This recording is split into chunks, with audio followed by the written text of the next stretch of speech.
오늘은 2020년 4월 26일 부활 세 번째 주일입니다. 사도신경으로 우리의 신앙 고백을 합니다. 전능하사 천지를 만드신 하나님 아버지를 내가 믿사오며 그 외아들 우리 주 예수 그리스도를 믿사오니 이는 성령으로 잉태하사 동정녀 마리아에게 나시고 본디오 빌라도에게 고난을 받으사 십자가에 못 박혀 죽으시고 장사한 지 사흘 만에 죽은 자 가운데서 다시 살아나시며 하늘에 오르사 전능하신 하나님 우편에 앉아 계시다가 저리서 산자와 죽은 자를 심판하러 오시리라. 성령을 믿사오며 거룩한 공예와 성도가 서로 교통하는 것과 죄를 사하여 주시는 것과 몸이 다시 사는 것과 영원히 사는 것을 믿사옵나이다. 아멘.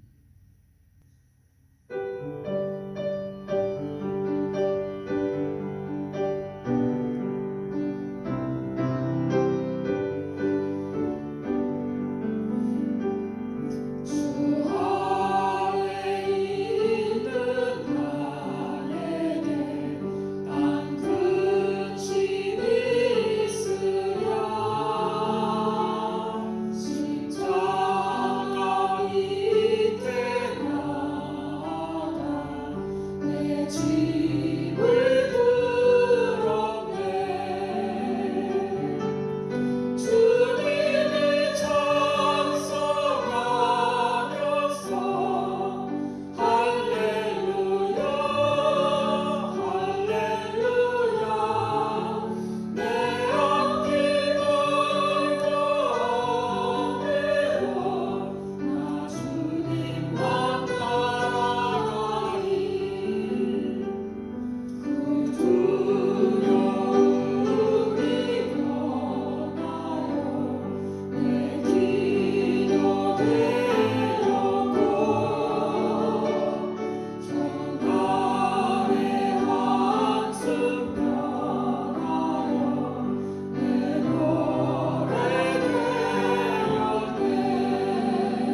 오늘 우리 주시는 하나님의 말씀은 누가복음 24장 13절로 35절까지 말씀입니다. 제가 봉독해 드립니다.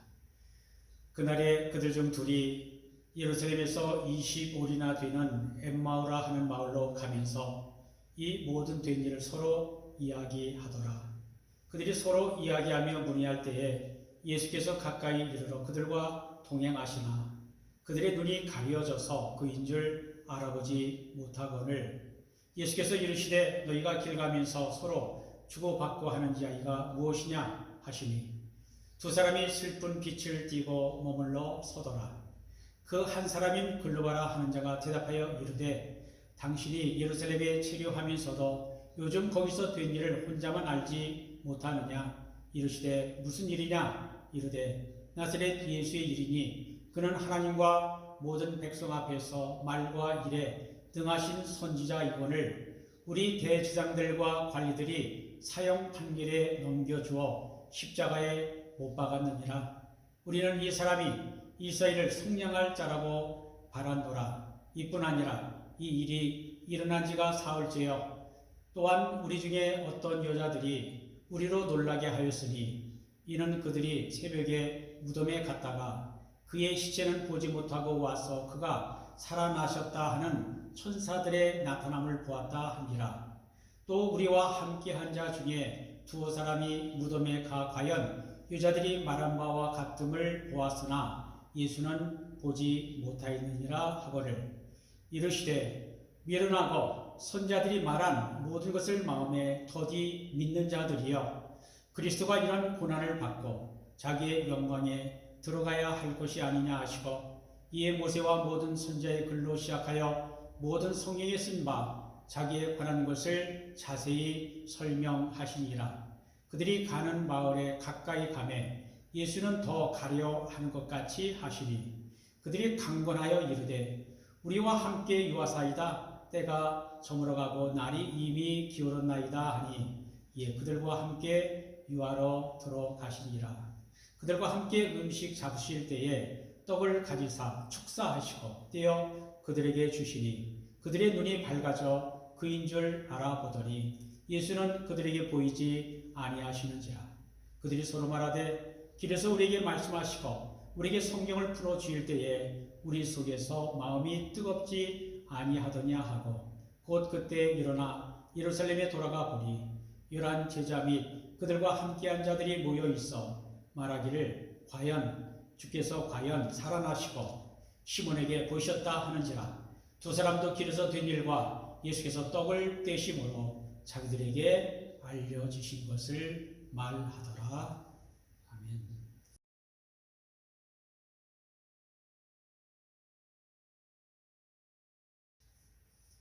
코로나 바이러스 사태로 집에 머물라 스테이 앳 홈 인디애나 주지사의 명령은 5월 1일까지입니다. 5월 1일은 이번 주 금요일인데 이번 주 토요일부터 자유롭게 활동할 수 있고 다음 주일부터 교회에 나와 예배 드릴 수 있을까요? 아니면 스테이 앳 홈 명령이 연장되어 계속 집에 머물러야 할까요? 주정부에서 발표한 것이 없어서 아직 어떻게 될지 모르겠습니다. 인디아나의 코로나 바이러스 확진자와 사망자가 계속 증가하고 있습니다. 아직 안정화 단계에 접어들지 못한 것 같습니다.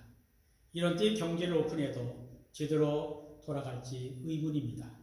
경제가 제대로 돌아가려면 백신과 치료제가 나와야 합니다. 그래야 안심하고 경제활동도 하고 교회 와서 기도하고 예배할 수 있을 것입니다. 요즘처럼 모든 것이 불확실하고 불안한 때 누가 우리의 안전을 지켜줄까요? 누가 우리의 일을 책임지고 지켜줄 수 있을까요? 우리를 아시고 우리를 사랑하시는 주님이 우리를 안전하게 지켜주실 것을 믿어야 합니다.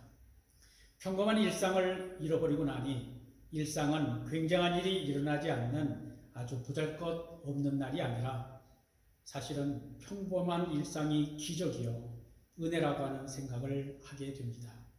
평범한 일상의 행복을 그동안 누가 지키고 누리게 하셨을까요?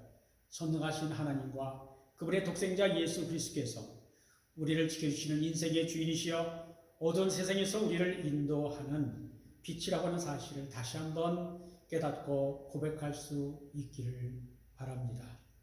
코로나 바이러스가 유행하고 확산되어도 반드시 일을 해야 하는 필수 업종의 사람들이 있습니다. 예를 들면 의사, 간호사 등 의료진과 식료품 중에서 일하는 노동자, 배달업 종사자, 쓰레기 수거자들이 일을 해야 합니다. 이러한 분들 덕분에 최소한으로 사회가 돌아가고 있습니다.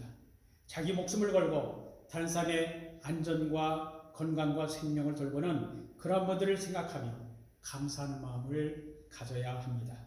그리고 대부분의 시간을 집에서 보내면서 가사노동의 중요성을 새롭게 생각하고 감사해야 할 것입니다. 요즘 우리는 눈에 보이지 않는 아주 작은 바이러스와 전쟁을 하고 있는데 미국 전체 코로나 바이러스 확진자는 92만 명이고 5만 2천 명이 목숨을 잃었습니다. 인디아주는 1만 2천 명 확진자에 630명이 죽었습니다. 바이러스 확산은 멈추지 않고 있습니다. 우리의 성도님들은 모두 안전한 것이 다행이지만 누구라도 바이러스에 감염될 수 있다는 것 때문에 불안감을 완전히 떨쳐내지는 못합니다. 이런 때에 우리는 무엇을 해야 할까요? 지난주에는 골방에 들어가 기도하고 주님을 가까이 해야 한다고 말씀드렸습니다. 그런데 우리가 주님을 찾고 기도하고 말씀에 순종하려는 노력을 해야 하지만 사실은 주님께서 먼저 우리를 찾아오시고 말씀해 주시고 동행해 주신다는 사실을 오늘 성경 부분에서 찾아볼 수 있습니다. 바로 이 사실이 우리를 불안과 걱정에서 안심시켜 줍니다. 주님이 먼저 우리를 찾아오시고 동행하신다면 아무리 힘들고 불안한 세상에서 우리는 더 이상 두려워하거나 불안해하지 않고 담대하게 살아갈 수 있을 것입니다. 오늘 누가복음 24장은 십자가에서 죽으셨다가 부활하신 예수님께서 실망하고 낙심하여 엠마오로 가는 두 제자를 찾아오시고 동행하시며 말씀을 깨닫게 하시고 영적인 눈을 열어주시는 감동적인 이야기입니다. 오늘의 이야기가 시작되는 13절의 그날은 주님이 부활하신 그날입니다. 그날은 예수님을 따르던 민명의 여인들이 안식 후 첫날 새벽에 예수님의 시신에 향유를 바르기 위해 예수님의 무덤을 찾아갔던 그날입니다. 그날은 베드로가 예수님의 시신이 없어졌다라는 여인들의 말을 듣고 직접 가서 빈 무덤을 확인한 바로 그날입니다. 예수님이 십자가에 죽은 지 사흘째 되던 날, 예수님의 무덤에 시체가 없다는 사실이 확인된 그날, 두 명의 제자가 엠마오라는 마을을 향하여 가다가 부활하신 예수님을 만났지만 그들의 눈이 가려져 있어서 자기들과 동행하시던 분이 예수님인 줄 알아보지 못했습니다. 엠마오로 내려가는 두 제자의 모습은 어떤 모습입니까? 부활과는 아무 상관이 없습니다. 기쁨이 없었습니다. 깊은 슬픔에 잠겨 있었습니다. 왜 그렇습니까? 그들은 예수님이 사흘 전 십자가에서 죽으신 것만 알고 있을 뿐 안식 후 첫날, 즉 주일 새벽에 주님이 부활하셨다는 소식을 사람들 중에서 듣기는 했지만 믿을 수가 없었습니다. 예수님 당시는 오늘날 우리가 사용하는 전화, 신문, 라디오, 텔레비전, 인터넷, 이메일, 페이스북, 트위터, SNS 등 뉴스를 전 세계에 순간적으로 전달하는 수단은 없었지만 발 없는 소문이 천리 간다는 속담처럼 주님의 부활 소문은 입에서 입으로 전해졌습니다. 그런데 엠마오로 가는 두 제자는 부활을 믿지 못했습니다. 아니, 믿어지지 않았습니다. 두 제자는 한 사람은 글로바라고 하는 사람이고 또 한 사람은 이름이 알려져 있지 않습니다.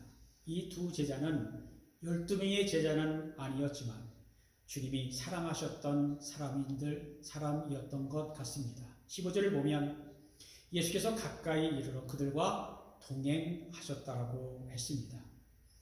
주님이 그들을 찾아오셨고 대화를 나누면서 동행하셨습니다. 주님이 먼저 우리에게 가까이 다가오시는 것이 은혜입니다. 우리가 주님을 찾기 전에 주님이 먼저 우리를 찾아오십니다. 두 제자는 지난 3년 동안 예수님께서 하나님 말씀을 가르쳐 주시고 천국 복음을 전파하시며 수많은 병자와 약한 자들을 고쳐주시면서 메시아가 다스리는 하나님의 나라는 바로 이런 것이라는 소망을 품게 하셨는데, 그러므로 갑자기 십자가형을 받으시고 비참하게 돌아가셨으니 앞으로 누구를 의지하고 살아가야 하나 걱정되고 막막한 생각에 예루살렘에서 25리 6마일 정도 되는 엠마오를 향해 힘없이 걸어가고 있었습니다.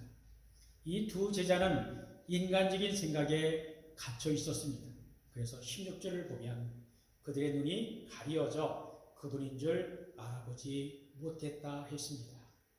예수께서 사흘 전 십자가에서 죽으셨는데 주님이 다시 살아나셔서 자기들과 함께 걷고 있는 분이 바로 주님이라는 것을 상상조차 하지 못했습니다. 두 제자가 왜 엠마오로 가고 있었는지 우리는 모릅니다.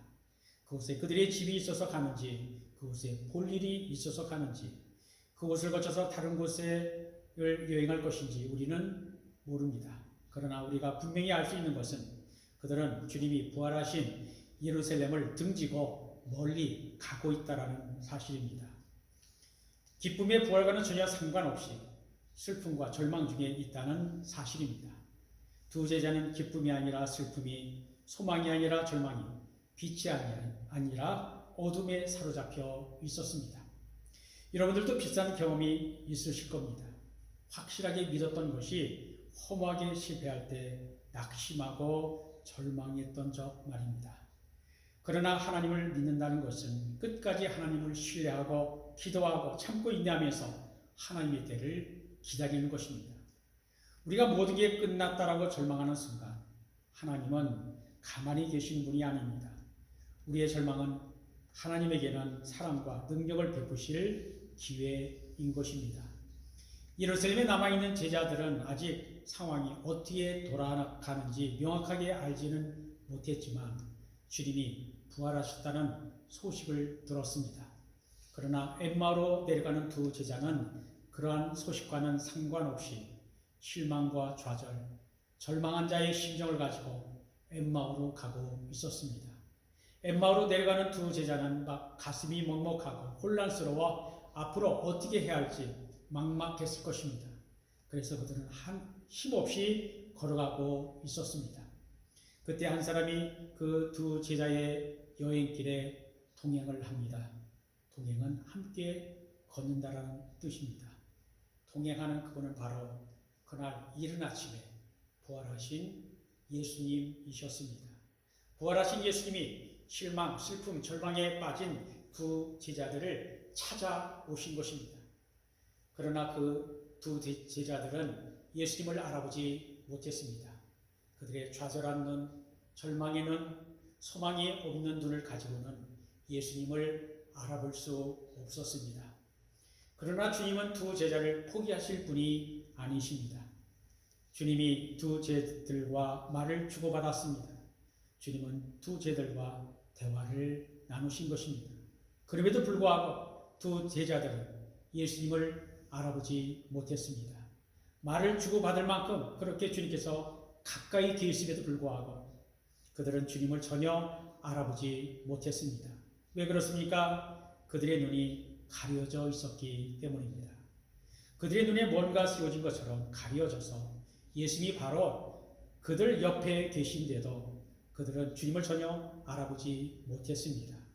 그들의 눈이 가려졌다는 것은 그들의 생각에 설마 돌아가신 예수님께서 다시 살아나셔서 자기들 앞에 나타나시리라고 전혀 예상하지 못했기 때문입니다. 동행하시던 예수님께서 두 제자들에게 물으셨습니다. 너희가 길 가면서 서로 주고받고 하는 이야기가 무엇이냐? 이것은 예수님이 몰라서 물으신 것이 아닙니다. 글로바라고 하는 제자가 예수님께 이상하다는 듯이 말했습니다. 지금 당신이 예루살렘에 치료하다가 그곳에서 나오면서 요즘 거기서 일어난 일을 어떻게 혼자만 모를 수 있습니까? 그때 예수께서 다시 물으십니다. 무슨 일이냐? 글로바가 대답합니다. 나사렛 예수의 일입니다. 그분은 하나님과 모든 백성 앞에서 말과 일에 능한 선지자였는데 대제사장들과 관리들이 그분을 사형 판결에 넘겨주어 십자가에 못 박았습니다. 계속 이어지는 21절에는 그들이 예수님에게서 무엇을 기대했는지 알 수 있습니다. 우리는 그분이 이스라엘을 속량할 자라고 바랐습니다. 라고 말했습니다. 그들은 예수님이 메시아이시기를 원했습니다. 메시아가 많은 병자 고쳐주고 오병이어로 수많은 사람들을 먹이는 그러한 놀라운 능력으로 구원해 주기를 바랐습니다. 그러나 실제로는 그들이 기대한 것처럼 되지 않았습니다. 그들의 기대와는 정반대로 예수님은 십자가에 달려 죽으셨습니다. 그래서 그들은 더 이상 어떠한 소망도 가질 수 없었습니다. 22절로 24절까지의 내용은 예수님이 십자가에 달려 죽으신 지 사흘이 되었는데 오늘 이른 새벽에 몇 명의 여자들이 예수님의 무덤에 갔다가 그들의 시체는 보지 못하고 와서 그가 살아나셨다라는 천사들의 말을 들었다는 것입니다. 제자 중 두어 사람이 무덤에 가서 정말 여자들이 말한 것이 사실인지 확인했으나 실제로는 예수님을 만나지는 못했다는 것입니다. 엠마오로 내려가는 두 제자들이 이러한 이야기를 전해 들어 알고 있었습니다. 그러나 믿지는 못했습니다. 24절의 두어 사람은 베드로와 요한을 말하는데 주님이 부활하셨다라는 여자들의 말을 듣고 그 말이 사실인지 확인하기 위해서 예수님의 무덤에 달려갔지만 예수님의 무덤이 빈 무덤인 것을 보았다는 것입니다. 주님의 부활을 믿고 싶지만 믿을 만한 증거가 없었습니다. 빈 무덤은 그저 무덤 안에 시신이 없다는 것일 뿐 빈 무덤이 예수님께서 부활하셨다라는 확실한 증거는 아니라는 것입니다. 부활하신 주님께서 이런 말을 하는 두 사람의 불신앙과 어리석음을 주님께서 꾸짖으셨습니다. 25절입니다. 미련하고 선지자들이 말한 이 모든 것을 마음에 더디 믿는 자들이여. 예수님의 이 말씀은 헬러 원문에는 오라고 하는 감탄사로 시작하는 탄식주의 말입니다. 분노와 안타까움이 섞인 책망의 말씀입니다. 미련하고는 깊이 생각하지 못한다는 뜻이고 더디게라는 말은 늦게라는 뜻입니다. 그래서 이 구절은 깊이 생각하지 못하여 구약 성경의 많은 선자들이 말하고 예언한 모든 것을 더디 믿는 어리석은 자들이여 라는 뜻입니다. 성경을 읽지만 말씀을 듣지만 전혀 깨닫지 못하는 제자들을 꾸짖으시는 주님의 음성입니다. 눈이 가려진 두 제자들은 주님을 직접 그들의 눈으로 보고 귀로 듣고서도 그분이 주님이신 것을 깨닫지 못했습니다. 아직 눈이 가려져 있었기 때문입니다. 예수님은 자기 생각, 자기 판단, 자기 세계관에 사로잡혀 있는 두 제자에게 성경을 자세하게 풀어주었습니다. 모세 오경부터 시작하여 선지서에 이르기까지 구약 성경이 나타난 메시아에 관한 것을 자세히 설명해 주셨습니다. 그리스도는 마땅히 이런 고난, 즉 십자가의 고난을 받고 자기의 영광, 즉 부활에 들어가야 한다는 것을 얼마나 자세히 설명해 주었던지 20일이나 되는 엠마오에 거의 도착하게 되었습니다. 드디어 엠마오에 다 왔을 때에 예수님은 거기에 머물지 않고 가던 길을 계속 가시려는 것처럼 보였습니다. 그러나 두 제자는 여행길에 동행하신 분이 성경을 풀어주실 때에 그들의 마음이 뜨거워짐을 체험했습니다. 그래서 두 제자는 함께 동행하던 분을 강권하여 하루 저녁 함께 머물고 가시라고 권했습니다. 주님은 진심으로 청하면 그 청을 들어주십니다. 29절입니다. 그들이 강권하여 이르되 우리와 함께 유하사이다. 때가 저물어 가고 날이 이미 기울어 날이다 하니 이에 그들과 함께 유하러 들어가시니라. 만약 엠마오로 내려가던 제자들이 예수님을 강권하여 함께 머무시도록 초청하지 않았더라면 그들과 함께 동행하시던 분이 바로 주님이시라고 하는 사실을 깨닫는 귀한 기회를 잃어버리고 말았을 것입니다. 예수님은 낙심한 자, 절망한 자를 찾아오시지만 또한 우리가 주님을 진심으로 초청하고 모셔드리기를 원하십니다. 요한계시록 3장 20절에 이렇게 말씀합니다. 볼지어다 내가 문 밖에 서서 두드리노니 누구든지 내 음성을 듣고 문을 열면 내가 그에게로 들어가 그와 더불어 먹고 그는 나와 더불어 먹으리라. 우리의 마음을 두드리시는 주님은 그냥 지나치기를 원하지 않으십니다. 우리가 우리의 마음을 열고 마음속 깊이 주님을 모셔드리기를 원하십니다. 바로 오늘 이 시간 우리는 주님을 모셔드려야 합니다.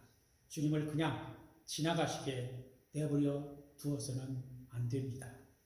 이제 오늘 말씀 가운데 최후의 절장의 순간입니다. 강하게 초청하고 붙잡는 요청 때문에 예수님은 두 사람과 함께 머물게 되었습니다. 그리고 함께 식사를 나누게 되었습니다. 함께 식사를 한다는 것은 아주 가까운 사이, 친밀한 관계라고 하는 의미입니다. 우리 주님은 우리와 먹고 마시면서 아주 가깝고 친밀한 교제를 나누기를 원하십니다. 보십시오. 예수님과 두 제자의 식탁은 예수님이 12제자들과 유월절에 가르쳤던 마지막 만찬을 연상하게 하는 장면입니다. 예수님께서 두 제자들과 음식을 함께 잡수실 때에 떡을 가지사 축사하시고 떼어 그들에게 주었습니다. 그때 놀라운 일이 일어났습니다. 주님께로부터 떡을 받을 때 제자들의 눈이 밝아져 자기들과 함께 식사를 하시던 분이 바로 주님이신 것을 깨닫게 되었습니다. 주님의 살과 피를 받는 순간 그들의 영적 눈이 열렸습니다. 그동안 눈이 가려져 예수님을 알아보지 못하다가 주님의 떡과 잔을 받는 순간 자기들 앞에 계신 분이 바로 십자가에서 처참하게 죽으신, 그렇지만 다시 살아나신 예수님이신 것을 알게 되었습니다. 31절에 그들의 눈이 밝아져라는 말은 열다라는 뜻입니다. 예수께서 떡을 떼어 두 제자들에게 주실 때 그들의 눈이 열려졌습니다. 이것은 두 제자들이 그들 앞에 계신 분이 예수님이신 것을 그들 스스로의 힘으로 알아낸 것이 아니라 하나님의 은혜로 말미암아 깨닫게 된 것을 의미합니다. 32절에 성경을 풀어주다라는 말은 31절에 밝아져라는 말과 같은 의미의 동사입니다. 그러므로 성경을 풀어줄 때는 성경을 열어주실 때라고 번역할 수 있습니다. 그래서 영어 성경은 Open the Scripture, 성경을 열어주었다라고 번역하고 있습니다. 말씀 곧 진리는 주께서 진정한 의미를 열어주실 때 우리가 그 뜻을 깨닫게 됩니다.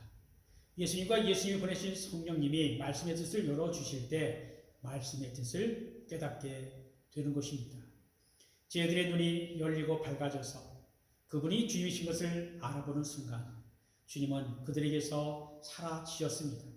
부활하신 주님은 더 이상 제한적인 인간의 육신에 갇혀있지 않기 때문에 순간적으로 사라지는 일도 가능했습니다. 자기들의 생각과 판단에 사로잡혀 낙심과 절망 중에 엠마오를 향하여 내려가던 두 제자들은 이제 확실히 알게 되었습니다. 그들은 부활의 주님을 만난 감격으로 뜨거워졌습니다. 이제는 주님의 부활을 남의 말을 통하여 듣는 소문이 아니라 자기들의 눈과 귀와 마음으로 직접 확인한 사실임을 깨닫게 되었습니다. 이제는 듣는 것으로 끝나지 않고 진정으로 믿게 되었습니다. 그리고 이미 밤이 어두웠는데도 두 제자는 즉시 예루살렘으로 돌아갔습니다. 한시라도 빨리 동료 제자들에게 주님의 부활이 확실함을 알리기 위해 즉시 행동으로 옮긴 것입니다. 부활의 주님을 만난 순간 그들의 뜨거워진 가슴을 행동으로 옮기는 두 사람을 막을 것은 아무것도 없었습니다. 두 제자가 예루살렘에 돌아가 보니 11사도와 및 그와 함께 있는 자들이 모여 있었습니다. 엠마오로 내려가던 두 제자는 다른 제자들을 향하여 과감하게 선포합니다. 엠마오로 가던 길에서 겪은 일과 빵을 떼실 때 비로소 주님을 알아보게 된 일을 이야기했습니다. 그들은 조금도 망설임이나 주저함이 없었습니다. 엠마오로 내려가던 두 제자의 발걸음은 낙심, 좌절, 절망 그 자체였습니다. 자기들의 소원과 기대가 무참히 무너졌기 때문입니다. 바라던 바가 컸던 만큼 치유하기 힘든 상처가 되었기 때문입니다. 모든 소망을 다 잃어버리고 포기한 채 패배자의 모습으로 엠마오를 향하여 내려가고 있었습니다. 그러나 예루살렘을 향하여 올라가는 두 제자의 발걸음은 달랐습니다. 이제 소망이 있습니다. 엠마오로 내려갈 때는 내가 왜 살아가야 하는지 몰랐습니다. 그러나 지금은 살아가야 할 이유가 생겼습니다. 무슨 일에 의미를 두고 살아가야 하는지 알게 되었습니다. 엠마오로 내려갈 때 두 제자의 눈은 영적으로 가려워져서 부활의 주님을 알아보지 못했습니다. 그 두 제자의 모습은 오늘 우리들의 모습을 돌아보게 합니다. 우리가 말씀과 성령으로 깨어있지 못하면 영의 눈이 가려져 주님을 알아보지 못합니다. 우리가 간절히 바라는 것은 우리의 가려진 눈이 밝아져야 합니다. 가려진 눈이 열려야 합니다. 부활의 주님이 우리를 찾아오실 때 우리가 주님을 영접하고 주님의 말씀을 들으며 주님의 떡과 잔을 받아 먹고 마시면서 주님과 교제하면 우리의 가려진 눈이 밝아지고 열리게 되는 것입니다. 엠마오라 하는 마을은 오늘날 어디인지 분명하지 않습니다. 이것은 엠마오는 주님이 부활하신 것을 모르고 믿지 않고 세상을 향해서 실망, 낙심, 불안, 절망 중에 내려가는 모든 인생이 엠마오라 할 수 있습니다. 반면에 예루살렘은 예수께서 십자가에 못 박혀 죽으신 곳이고 죽은 지 사흘 다시 부활하신 곳입니다. 제 아들이 그곳에서 주님께서 약속하신 성령을 받기까지 열심히 기도하는 중에 성령 받고 능력 받아 그곳을 중심으로 세계 방방곡곡 땅끝까지 복음을 증거한 곳입니다. 여러분은 지금 예루살렘을 등지고 엠마오를 향하여 내려가고 있습니까? 아니면 엠마오를 떠나 예루살렘을 향하여 올라가고 계십니까? 내려가는 길은 낙심과 절망뿐입니다. 올라가는 길은 기쁨과 소망이 있습니다. 저와 여러분은 낙심하고 절망하여 엠마오로 내려가는 길이 아니라 믿음, 소망, 사랑으로 예루살렘과 미래를 향하여 힘차게 올라가는 발걸음이 되시기를 바랍니다. 실망, 낙심, 불안, 절망 중에 엠마오로 내려가던 길에서 돌이켜 기쁨, 평안, 감사, 생명이 넘치는 예루살렘으로 올라가는 여러분 모두가 되시기를 우리 주 예수 그리스도 이름으로 축원드립니다.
이제는 우리 주 예수 그리스도의 은혜와 하나님 아버지의 크신 사랑과 성령의 교통하심이 우리를 찾아오시고 말씀을 가르치시며 동행하시는 예수님을 믿고 섬기며 살기로 결심하고 세상에 나가는 주의 사랑하는 백성들을 위해 이제부터 영원토록 함께 하시기를 간절히 축원합니다.